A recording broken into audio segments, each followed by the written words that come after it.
That's okay. Hey, everybody, 3 o'clock. It's 5 o'clock somewhere. And that means that I'm talking to a good friend, colleague, and the author of Selling from the Heart. There it is, the cover of Larry Levine's book, Levine the Machine. I got to know Larry as I was producing his book, right, Larry? So welcome to the program. Hey, how's it going? Long Yeah, I'm time. I'm so glad doing to see great. you. No, look, when you do these books, you do log a lot of hours from my perspective with an author recording their own material. I don't want to talk a whole lot about me because I want to dig into the book, but what was that like for you? It's the first audiobook you've done, right? Yeah, what very first audiobook, it took, let's see, I launched the book September of 2018. And All right, everyone kept telling me, Larry, you got to do the audiobook. You got to do the audiobook. You have to do the audiobook. yep. And I kept finding every excuse not to do the audiobook. Not that I didn't want to.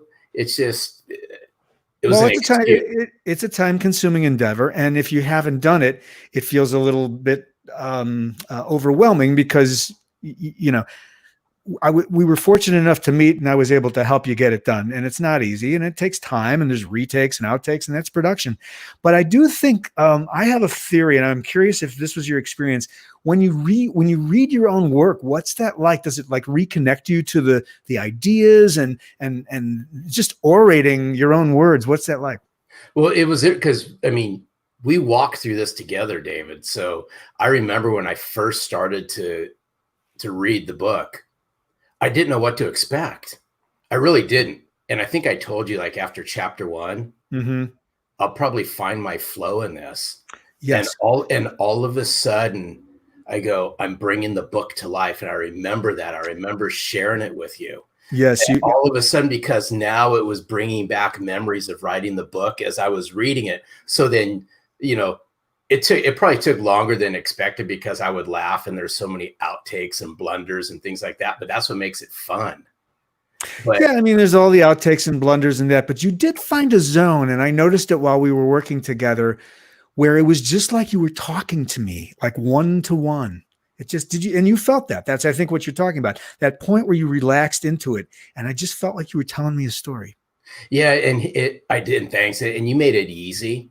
Yeah, because I didn't know what to expect, I right? I appreciate had that. all these stories in my head of what it's going to be like to read the book and the Mm-hmm. outtakes and all this. Yeah. And I do have to tell you, it was pretty seamless. And more than just reading the book, we've developed a friendship through this. Yes, which is really what it's all about. And by the way, since we're talking about heartfelt things, here is the cover. Isn't that great? So, how your authentic self sells you. What a cool positioning line. So tell us a little bit about enough about the process of audiobooks. Talk about your process writing this and kind of why you wrote it and just whatever you want to share with those who are joining here on the live stream today. There was a lot that went into the book, and I found myself through writing the book, and I think I brought it to life even more reading the book. And I wrote the book in a way that I wanted to get certain points across. Yeah. That, I'll just take on the center of it where it says how your authentic self sells you is so often. And I spent 28, 29 years in the sales world. And through all the dysfunctional teams I was on with dysfunctional management and broken management and lack of leadership, no one ever helped. And I was really cognizant of this, David. No one ever helped salespeople become the best versions of themselves, uncover who they are. And I swore that when the role was reversed and I went back into the sales world in the capacity I'm now, I was going to bring that out to the forefront. And as we're recording this, right today, what's today's date? May 29. May 28, 29, something 29 like that. Today. Yeah. Whatever the date is, that we're pushing through some of the situations that we've been through over the last 2 or 3 months. And people have had now time to sit back and reflect on things, right? Hopefully get reacquainted with who they are, recommit to themselves. They had to readjust to certain things. Well, the same thing needs to be said in the sales world. And it all starts with doing the inner work. And I always say the inner heart work is the hardest work. And I'll validate it because I actually just a few hours ago had a conversation with a young sales rep who's lacking confidence, right?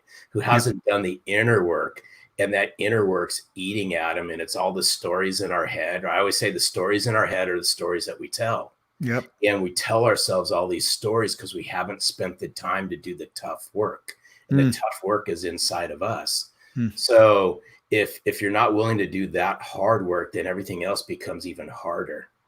And that's what I wanted to bring to the forefront, especially in the sales world that lacks trust. The people's BS meters are at an all-time high. They're skeptical about everything that salespeople have to say.